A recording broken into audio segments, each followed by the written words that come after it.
Welcome to Sputnik, orbiting the world with me, George Galloway. And me, Gayatri. When I was 18 years old, British paratroopers opened fire on unarmed demonstrators protesting in what the state regarded as its own streets in the city of Derry in the north of Ireland. 14 people were killed in broad daylight. It was 42 years ago, this very week. A Rubicon had been crossed. Nothing was ever the same again, in Britain or in Ireland. As part of the Good Friday Agreement, the British state agreed to set up a public inquiry into the events. It proved the longest and most expensive in history, 12 years, costing £200 million. The champion of the victims' families and Britain's most celebrated Queen's Counsel is Michael Mansfield QC, and I'm glad to say he now joins us on board the Sputnik. Michael, thank you very much indeed for joining us. This very week, on the eve of the anniversary, some people in some parts of Derry were climbing up lampposts, hanging the paraphernalia and flags of the parachute regiment who did the killing on Bloody Sunday. So clearly the issues, the divisions in the community haven't gone away.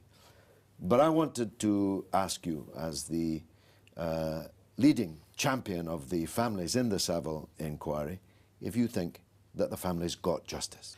Well, the families are the ones to answer that, but I happen to know what they would say were they sitting right here with us now, because they've been asked it many, many times.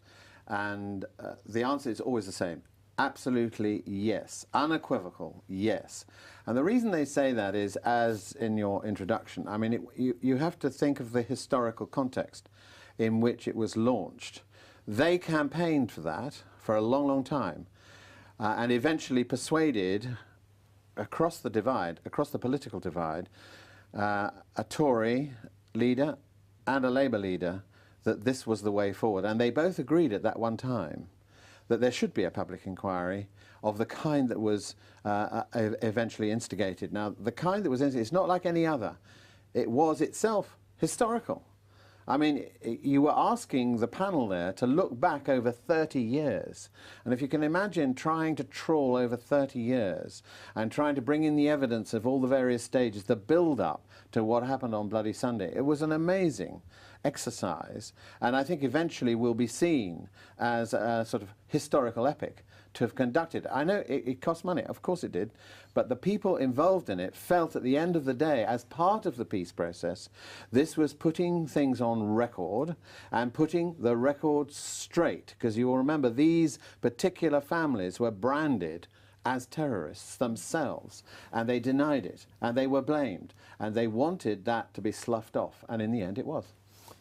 There's been no charges yet, am I right in saying, arising out of it, although the body of evidence itself could not be used as part of the deal for prosecution. People who gave evidence could have then been re-interviewed by the police and have given the same evidence, and it could have been adduced to bringing people to book.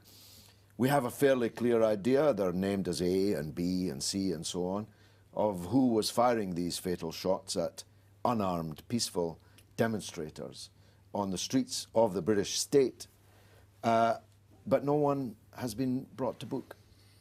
I think it gives rise to a very interesting, it's a dilemma for the families, some of the families, and the first point is this. I always viewed it a little bit like the South African Truth and Reconciliation Commission. In other words, it was a necessary lancing of the boil in order to move on. In other words, you put on record what really happened.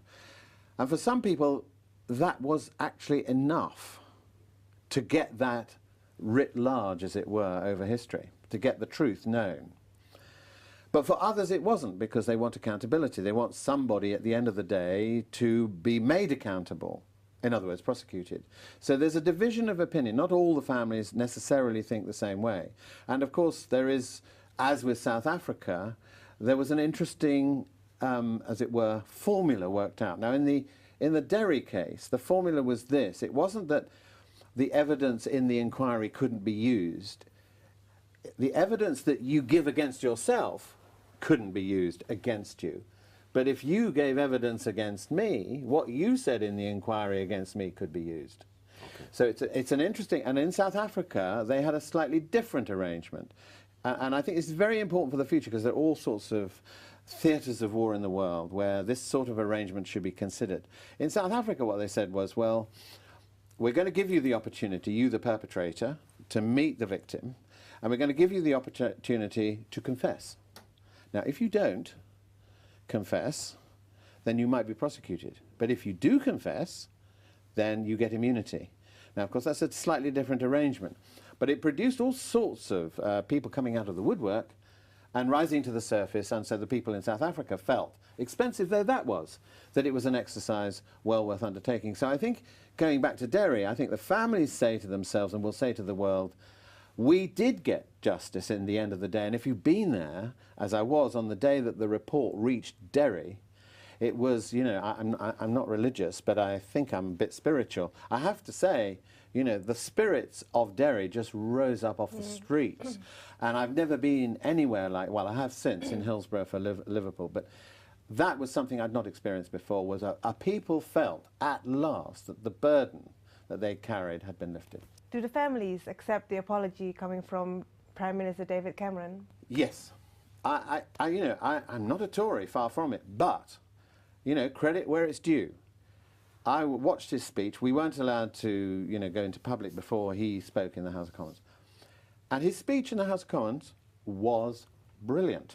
It was on the Finucane case also, actually. I think he was sincerely apologetic. I think he may have been pushed into a situation whereby he didn't have a lot of options. But nevertheless, you can have mealy-mouthed people who don't rise to it. He rose to it, I have to say. He did the same for Hillsborough. He rose to it and gave, you know, an unvarnished, untarnished apology. That's what they wanted. And the fake, I call it fake, you're an officer of the court, probably can't, the Widgery inquiry was one of the most shameful whitewashes, the original inquiry into Bloody Sunday. It's hard now, looking back on it, to avoid having your breath taken away by the brazenness of that whitewash. Well, I suppose I'm a bit sanguine. Yes, it was a whitewash, there's no question about that, an orchestrated whitewash. But I started practicing at about that time, so that's the beginning of my career, not quite the beginning, but near the beginning. And one has to recognise that there was a sort of attitude of mind at that time. There was an institutional denial that the institution themselves ever gets anything wrong, and an institutional, almost automatic knee-jerk reaction to support the agents of the state. And that goes right the way through to the Lord Chief Justice being actually visited by the Lord Chancellor and all, having private meetings about how he's going to organise the inquiry. So, I mean, it's a shocking episode. And I don't want to shut the door on that, because I want to say, be careful, because these things can occur again. When people in power are desperate to hold on to power, and we have at the moment, I think, in the world, I mean, we have Mr. Snowden effectively locked up for telling the truth. And he's regarded as a spy because he's blown the whistle on the people who are really spying on all of us. So it seems to me we have to be super alert for this ability of major institutions to say, it's all right, don't worry, we're looking after you. No, thank you. Only people of your age and mine and older were there at the time, can remember the shots, can remember that grainy footage on our black and white TVs. And we have many, many viewers overseas. Summarise, if you would, Michael, the findings of the Saville inquiry. What actually happened on that day, official, now? Well, the official finding is really quite a short one, and it's for that reason, it's cogent. I mean, what they're really saying at the ground and on the ground is that there was a march. Nobody disputes that. And it was effectively meant to be a peace march, ending up with Bernadette Devlin and other well-known figures addressing the march about civil rights, which civil rights in the North I can spend obviously another hour on that, the way they were breached, particularly for the Catholic communities, and a part of Derry known as the Bogside was closely identified with that. So in other words, whether it's voting, housing, employment, all the normal things were denied in some measure to the Catholic population in a Protestant-dominated north of Ireland. That's what it was really about. So they were marching because they said, we've had enough of this. We need to be recognised. So the march, of course, the government didn't want. And as is happening in Egypt at the moment and elsewhere in the world, they're banning anything they don't want. So the march was banned politically, but they carried on. And so the troops were brought in. Now, the troops, of course, have no love of, some of them anyway, certainly had no love, and they had undoubtedly formed, and Wilford was the commanding officer at the time, and he's quite proud of it. He had formed views about people who he regarded as insurgents. And how do you deal with insurgents? Well, of course, the British have had a lot of experience of dealing with insurgents, whether it's, you know, in the Middle East or Malaya, and so on. So they practiced how they deal with it. And they brought the, if you like, the tactics of the military onto the streets of Derry, onto the streets of the United Kingdom as it then stood, obviously. And the tactics were essentially, you go in hard. And you shoot first and you ask questions afterwards. And if you happen to have shot the wrong people, then you have to say, but they shot us first. They're the terrorists, and we just, and the problem that came out of this judgment, effectively, and it's never been resolved, of course. One is that, the decision was that these were effectively unlawful killings because the people who were killed were not armed terrorists. So if they're not the armed terrorists, you have to say to the army, well, where were the people you were shooting at, who you said were shooting at you? Of course, they don't exist, do they? The final judgment is, effectively, unlawful killing on the streets of the United Kingdom by agents of the state. And that's why a number of families very recently have been saying, and certainly it is being considered as I speak, that whether there should be prosecutions relating to those people who pulled the trigger. But can I just develop it, because I'm concerned about those who pull triggers. But actually, how do they get to that position? Sure. I'm much more interested in the layers above. And the Savile inquiry didn't really take it right up to the top. Because actually, in my view, there is an element of responsibility that can be traced right through to the top. To the cabinet room? Yeah, to the cabinet room. Michael Mansfield QC, if I was ever in trouble, and I hope I never will be, I wish I'd had you in my corner. After the break, we'll be looking at Europe's most explosive flashpoint, where Western governments are doing everything they can, literally, to fan the flames. The Ukraine. I'll be right back.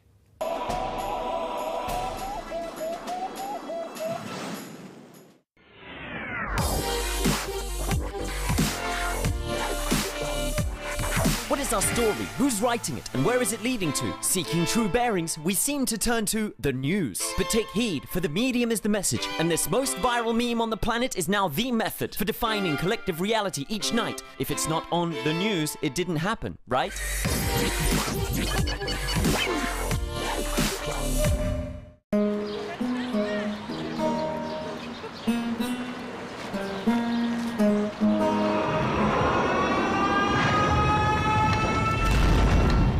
On June 16, 1941, we had a graduation party at school, and the war broke out.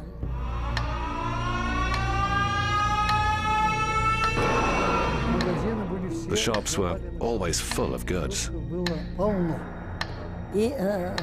In September, Leningrad was blocked. One day, Mum went and saw that all the shelves were empty. In November, they bombed the Badaevsky warehouses. It was the main storage place for all the food in the city. People were eating the earth because it had small traces of sugar in it. I tried to eat it as well, but I couldn't. That night, there was incredibly heavy bombing. There was a direct hit on that very shelter, and everyone was buried underneath.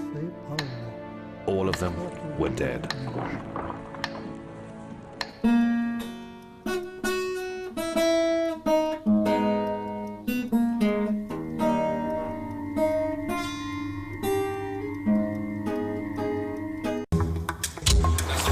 speak your language.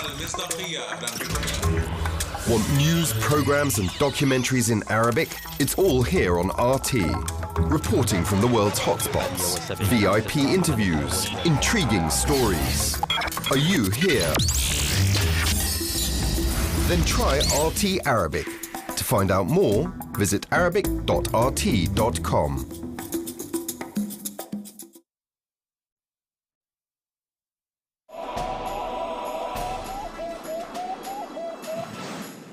Welcome back to Sputnik. President Putin this week warned the European Union to keep their noses out of Ukraine, where fascists, far-right nationalists and others are mounting a violent and increasingly armed assault on the elected president and his government.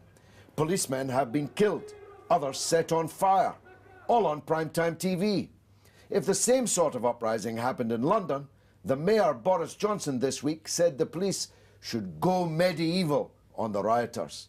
And in terms of the media coverage of the protest in Ukraine, the Western networks, who would be cheering for their own police forces to go medieval on protesters if these things were happening in their own countries, are instead cheering on the Molotov cocktail shakers abroad. In his State of the Union speech, President Obama expressed that in Ukraine, we stand for the principle that all people have the right to express themselves freely and peacefully and have a say in their country's future, with the emphasis on peaceful. US right-wing Republican Cold Warrior John McCain, however, is marching on the streets of Kiev, and the EU has sent its rather less savage, the Baroness Ashton, as a mediator to a non-EU country where the elected government hasn't even invited her. Joining us now to discuss what's happening in Ukraine is regional expert, author and broadcaster Neil Clark. Neil, thanks for joining us. Hello, George. Hi. On the Sputnik. Welcome. We've seen policemen being stabbed on TV. Yep. We've seen policemen on TV being set on fire.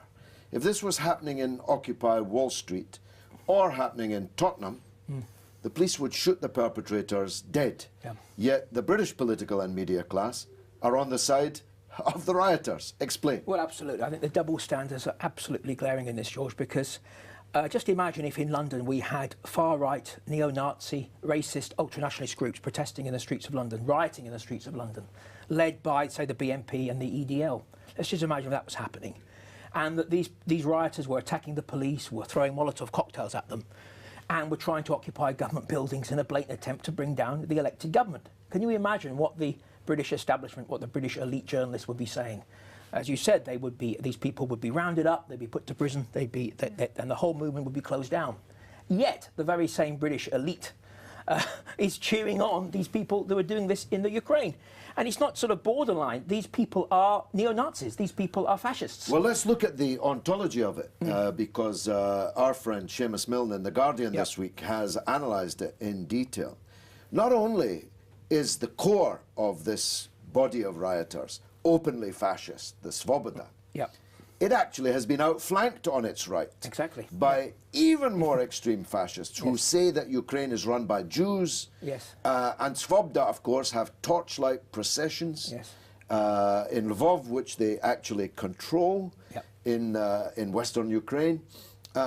Torchlight processions in remembrance of the fascist collaborator with the Nazi occupation of Ukraine. Stepan Bandera. Describe the makeup of this motley Well, crew. we've got to look back at history and look back at the history of the Ukraine during the 1940s. And when the Soviet Union was attacked by Nazi Germany, you had large sections of Western Ukraine actually supporting the Nazis. And the Ukrainian independence movement helped the Nazis in this. And the man who was in charge of this movement was a man called Stepan Bandera. And it's his posters, his pictures of him, that are being portrayed and being held by the so-called democratic, pro-democracy protesters in Kiev. It's just like, as I said, having far-right neo-Nazis marching through London holding pictures of Sir Oswald Mosley, and what the outrage would be from the British establishment about that. Even worse, of course, some of the British media did support Oswald Mosley at the time. Absolutely, good point. But I want to pause you on this question of the hatred of Jews, anti-Semitism. There are people on the so-called left, as well as in the so-called mainstream, who are forever hunting a stray remark that can possibly be interpreted as anti-Semitic on the part of Palestinians or Arabs or Muslims or those who support them.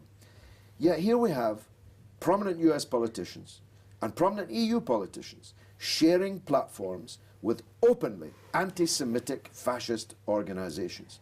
How come the media is not highlighting this? Well, it shows to me that this, the so-called fake left, as I like to call them, and the British elites, their kind of war against anti-Semitism is a sham.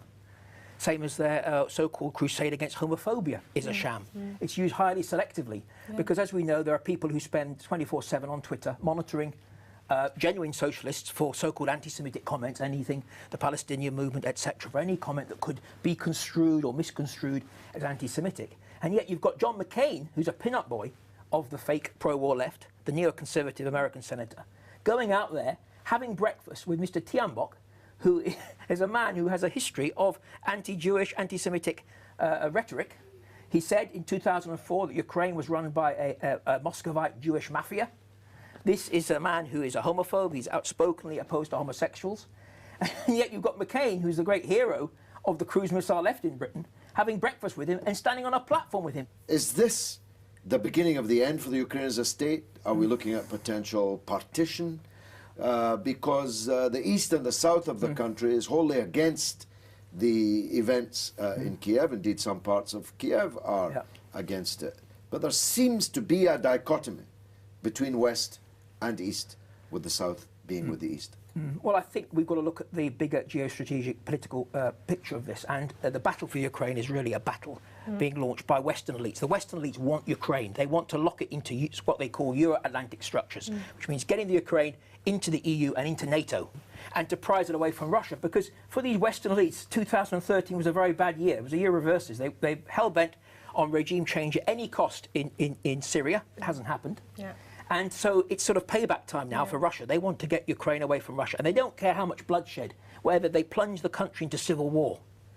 And as they've shown with Syria, they will go to any extent. They will back any people, however extreme, in order to achieve this aim. So this is all about the West trying to lock Ukraine into their empire, really. We've seen from Yugoslavia in 1999, Iraq in 2003, in Syria, and now in the Ukraine, that when the Western elites want regime change, they will go to any length to get it. And they'll ally with anybody. And they will ally with Al-Qaeda, they will ally with Al-Nusra Front, we're with Al-Qaeda in Syria, and we're with the anti-Semitic fascists in Ukraine. Yeah, exactly. It's about the enemy of my enemy is my friend, and Russia is their enemy. The people who are rioting in Kiev and in other cities do not represent the majority opinion in the Ukraine.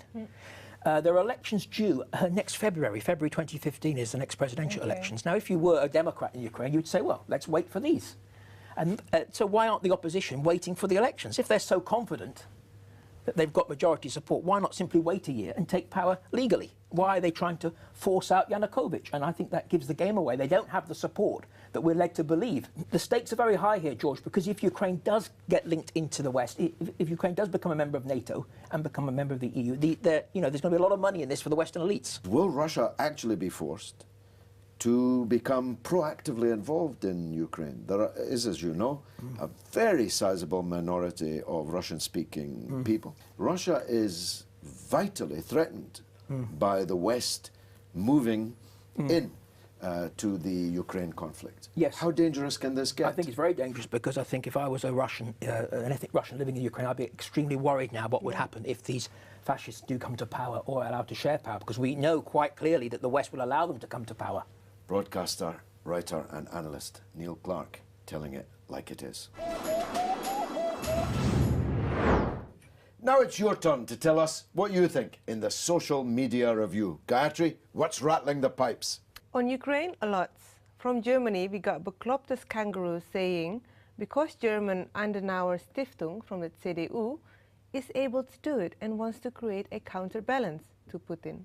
The Germans are extremely busy in Ukraine. Klitschko, the heavyweight boxer that you were just talking about, he is Germany's man in this picture. And it's a great irony that the Germans, of course, in their Nazi period, invaded and occupied Ukraine, massacred massive numbers of people, not just Jews, though every Jew they could get their hands on, but massacred hundreds of thousands of people in Ukraine. And now they're back on the streets of Kiev, acting through the foundations, the so-called NGOs, the Trojan horses that we always see in these color code revolutions. Yeah, supporting these neo-Nazis and Yeah. anti-Semites. Yeah. To which Lana Del Rey responses, well, they would support flesh-eating zombies if it was in their geopolitical and economic interests. So no morals. Joe M. sends us a very powerful picture showing McCain sharing a meal with the Ukraine neo-Nazi party Svoboda. There he is, sitting with them at the table. This is really important because McCain is one of the world's greatest supporters of Israel. He's in with all the Zionist organizations in the United States. They all supported his presidential run. And there he is in that picture having a meal with the leader of a party which is openly Nazi, which is openly anti-Semitic. Do the Jewish organizations in the United States not know this, or are they just keeping quiet about it? About Bloody Sunday, well, we discussed about how on the eve of it they started raising the flags. And this is the flags of the parachute regiment that did the killing. Yes, yeah. Garrett sent us a picture of it, how flags are being erected in Irish streets today.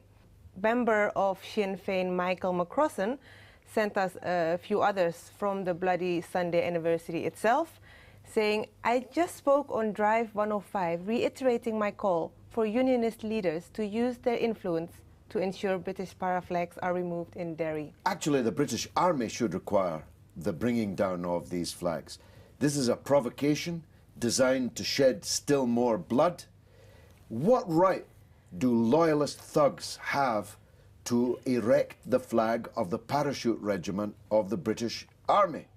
This insignia belongs to the British Army, and the British Army is controlled by the British government, and they should make sure that the police take down these flags right away, because on the eve of an anniversary in which the parachutists killed 14 unarmed demonstrators, that's a provocation asking for real trouble. And everybody knows it. It's nobody in the right mind would dare to go up that lamppost except this bunch of hooligans. Would climb a lamppost to put up an army flag of a regiment that killed 14 of your fellow citizens in your city all these decades ago?